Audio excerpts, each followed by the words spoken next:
통해서 대한민국과 라오 인민민주공화국의 영원한 우정을 기원하며 환영사와 건배 제의를 하시겠습니다. ต่อไปท่านประธานาธิบดีอีเจเมียงจะมีคำเห็นกล่าวต้นรับเพื่ออวยพรให้มิตรภาพอันเป็นนิรันดรระหว่างสาธารณรัฐประชาธิปไตยประชาชนลาวและสาธารณรัฐเกาหลีพร้อมทั้งเสนอดื่มอวยพร 펑른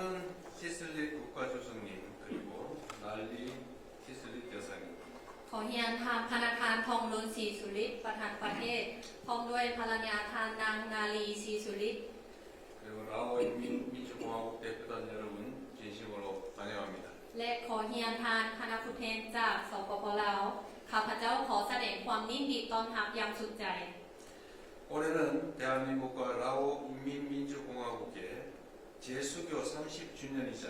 대한민국의 광복 80주년이기도 하고 한편으로 라오 인민민주공화국의 건국 50주년을 기념하는 뜻깊은 해입니다. ปีนี้เป็นปีที่มีความหมายอันลึกซึ่งว่าสองประเทศของพวกเขาได้สร้างตั้งสายพันธ์ทางการทูต30 ปี แล้วสอบเกาหลีได้รับเป็นปลดปล่อยครบรอบ80 ปี และอีกอย่างวันสร้างปาฐกถาของสปปลาวครบรอบ50 ปี 저와 주성님은 오늘 회담에서 양국 관계를 포괄적 동반자 관계로 격상하고 양국 관계의 새로운 30년을 힘차게 열어가기로 하였습니다. ในการพบปะมื้อนี้ข้าพเจ้าพร้อมด้วยทางประธานประเทศได้ตกลงกันอย่างเป็นเอกภาพกัน ว่าจะได้ยกสูงสายความพันธ์ระหว่างสองประเทศเป็นผู้ร่วมมือหอกด้าน 한국과 라오스 양국은 1995년에 다시 수교를 한 이후 실로 새로운 역사를 써왔습니다. สเกาหลีกับสปปลาวนับตั้งแต่ได้สร้างตั้งสายความพันธ์ทางการทูตใหม่ในปี 1995 ก็ได้สร้างประวัติศาสตร์อันใหม่ 지난 30년간 양국의 교역액은 약 20배 증가했고 100명 남짓 하던 연간 인적 교류는 역대 최고치인 약 24만 명을 기록하고 있습니다. ตลอดระยะผ่านมา 30 ปีเนาะว่าปริมาณการค้าระหว่างประเทศของพวกเขาได้เพิ่มขึ้นเป็น20เท่าแล้วการแลกเปลี่ยนระหว่างมนุษย์ของพวกเขาที่ว่าเป็น100 คนแต่ว่าปีกายนี้ได้บรรลุได้ 240,000 คน 태국과 베트남, 중국처럼 라오스와 직접 국경을 맞대고 있는 나라들을 제외하면 라오스 방문객 중에 1위가 바로 한국 국민들입니다. นอกจากประเทศที่ติดชายแดนกับเราเช่นว่าไทยเวียดนามสปจีนแล้วสเกาหลีของพวกเขาเป็นอันดับหนึ่งที่ว่าส่งนักท่องเที่ยวเกาหลี 지금도 약 16,000명의 라오스 노동자들이 한국 경제에 기여하고 있고 200명 이상의 라오스 유학생들이 한국에서 미래를 꿈꾸며 학업에 매진하고 있습니다.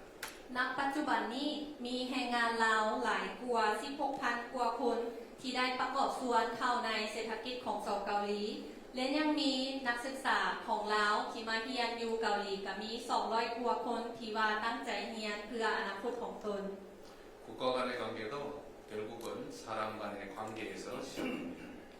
แน่นอนว่าสายพัวพันระหว่างประเทศต้องเริ่มจากสายพัวพันของคนเฮา 양국 국민들 간의 이 같은 긴밀한 교류와 협력을 통해서 라오스와 대한민국의 관계는 더욱 발전해 갈 것으로 확신합니다. ข้าพเจ้าเชื่อมั่นว่าการร่วมมืออันสนิทแน่นแน่นแฟ้นของสองประเทศของพวกเขาสายพัวพันระหว่างสองประเทศของพวกเขาก็จะได้เพิ่มไทยคะแนนตัวไปเรื่อยๆ 라오스 국민들은 수천 년간 메콩강을 터전으로 삶을 일구며 끈기 있게 발전해 왔다고 들었습니다. ข้าพเจ้าได้รับทราบว่าประชาชนลาวของพวกเขาได้มีความอดทนที่จะประกอบส่วนในการพัฒนาประเทศชาติอยู่ใกล้แม่น้ำโขง 한국도 전쟁의 폐허를 딛고 국가 발전과 경제 성장을 이룬 경험을 바탕으로 농촌 개발, 재해 방지, 보건 등 분야에서 통론 주종님이 이끄는 라오스의 발전 과정에 함께 가고자 합니다. สองเกาหลีของพวกเขาในนามประเทศที่ได้ผ่านการสงคราม และมีประสบการณ์และความรู้อยากจะประกอบส่วนเข้าในการพัฒนาเศรษฐกิจของสปป.ลาวที่นำโดยท่านทองล้นประธานประเทศบ่ว่าจะเป็นแผนงการพัฒนาชนบทป้องกันภัยพิบัติสาธารณสุขและอื่นๆ 난리 시슬릿 여사님의 고향인 시행포항주의 마을에서는 한국의 농촌 개발 기술을 받아들여 농가 소득이 증대되었다고 들었습니다. ข้าพเจ้าได้ทราบว่าอยู่แขวงเสียงหวงซึ่งเป็นบ้านเกิดของทานนาลีซีสุริตเนาะว่าข้าเจ้าได้รับเทคโนโลยีของเกาหลีในการกสิกรรมซึ่งว่ารายได้อยู่ครัวเรือนชนบทก็ได้เพิ่มขึ้นหลาย 한국은 홍수 피해 방지를 위한 메콩 강변 종합관리 사업을 진행하며 지난 10여 년 동안 비엔티안 지역 메콩강의 범람을 막아왔습니다. ผ่านมาสอบเกาหลีของพวกเขาได้ดำเนินโครงการก่อสร้างตะฝั่งเจือนและพัฒนาเข้มของซึ่งได้ป้องกันที่ว่าบ่ให้น้ำท่วมแม่น้ำของตลอดระยะ10 ปีผ่านมา 그 외에도 한국이 설립한 라오스 유일의 아동 전문 병원에서는 라오스의 어린이들이 새로운 생명의 빛을 되찾고 있습니다. นอกจากนั้นแล้วยังมีโรงหมอเด็กที่ว่ารัฐบาลเกาหลีได้ช่วยให้เป็นอันหนึงอันโรงหมอที่อันหนึงอันเดียวซึ่งว่าณปัจจุบันนี้ก็ยังมีน้อยเด็กน้อยที่ว่าได้แสงสว่างของชีวิตขึ้นมาเรื่อยๆ 라오스는 2030년까지 중위 소득국에 진입하고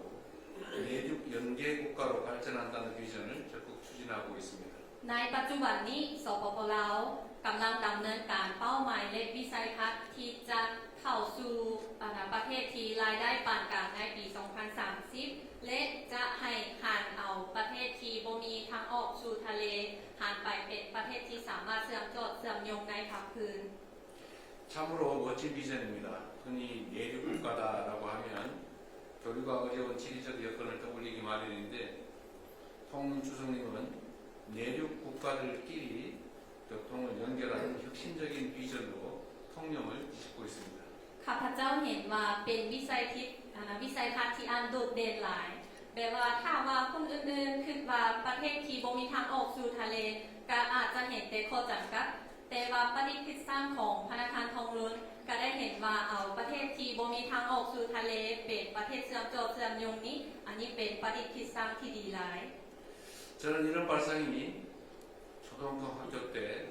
6km를 걸어다니는 그런 어려운 역경을 이겨내고 그러면서도 학업을 이어가며 라오스의 지도자가 되신 우리 통문 주석님의 경험과 통찰에서 나온다고 생각합니다.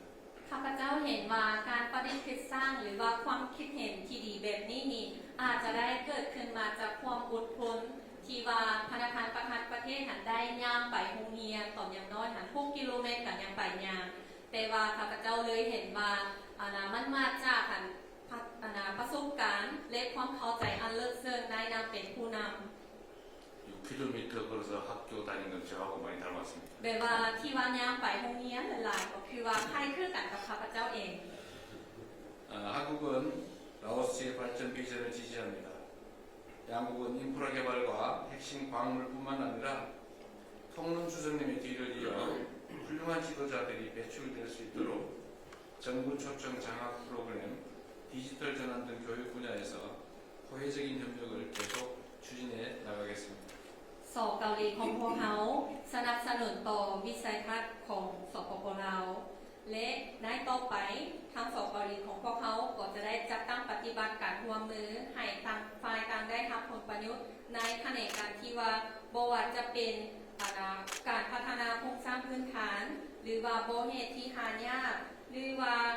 ส่งนักศึกษาไปเรียนอยู่เกาหลีและการหันเป็นดิจิทัลต่างๆ 라오스와 대한민국이 닮은 게 참 많은데 그 첫 번째는 내륙 국가임을 오히려 기회로 만든다는 측면에서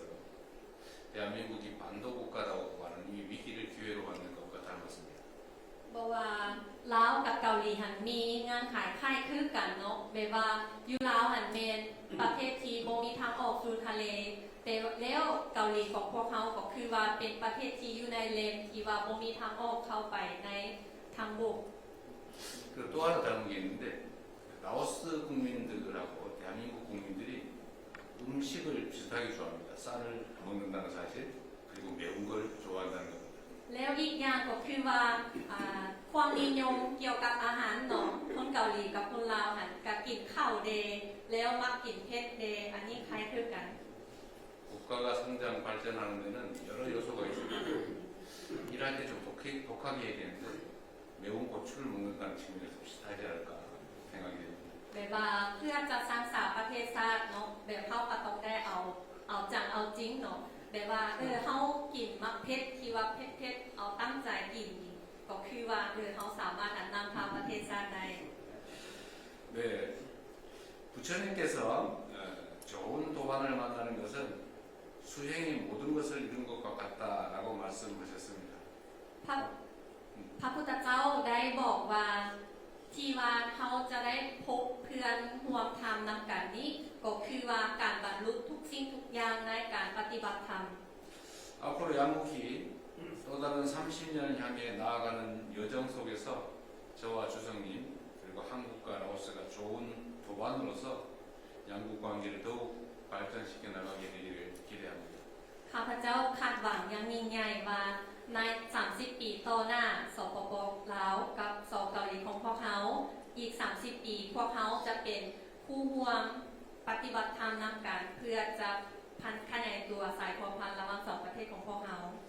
통론 주성님 네 분의 건강 그리고 양국 관계의 공간 발전을 위해서 함께 건배하면 좋겠습니다. ข้าพเจ้าขออวยพรใส่ให้สุขภาพของธนาคารทงนูนซิสุริพร้อมด้วยครอบครัวและการพัฒนาระหว่างสายพันธุ์ระหว่างสองประเทศของพวกเขายังส่วนนิรันดร์กันข้าพเจ้าว่าอยากขอยกย่อง